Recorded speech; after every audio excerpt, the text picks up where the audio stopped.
So hello everyone, so আজকে হচ্ছে আমরা কোন টাকা ছাড়া একটা ফটো ফ্রেম বানাবো। দাঁড়া এটা আমার ঘর কিছু না, এটা সত্যি।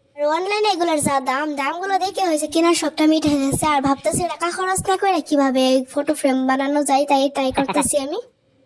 এটা আমি একটা রিল দেখে বানানোর চেষ্টা করতেছি, বাট জানি না হইবে কিনা। আমি যেইভাবে বানাচ্ছি সেইভাবে ট্রাই করলে তুমি একদম ইজিতে বানাতে পারবে। আর চেষ্টা করো যাতে ডার্ক পেপার নিয়ে বানাইতে, কারণ এটা পাতলা হইলে ভালো হবে না, আর ভাঙে পড়ে যাবে। আর আমি কিভাবে বানাচ্ছি তোমরা দেখে বুঝতে পারতেছো, এটা তার বলার কিছুই নেই। আর বলতে গেলেও আমি কি বলবো কিছু পাইতেছি না। আর এই ফটো ফ্রেমটাতে আমার কোনো ফটো বসাবো না, আমার চ্যানেলটার নাম বসাবো। প্রথমে যেটা বানাইছি অল্প ভালো হয় না, তারপর আবারও কাটা বানাইতেছি। এই সাইড দিক দিয়ে যেভাবে আস্তে নিয়ে করছিলাম, এটাকে রোল করে আঠা দিয়ে চিপকাই দিও। দেখো আমাদের পুরো ফটো ফ্রেমটা রেডি। আর এখন হচ্ছে আমার চ্যানেলটার নাম বসাই দিব এখানে।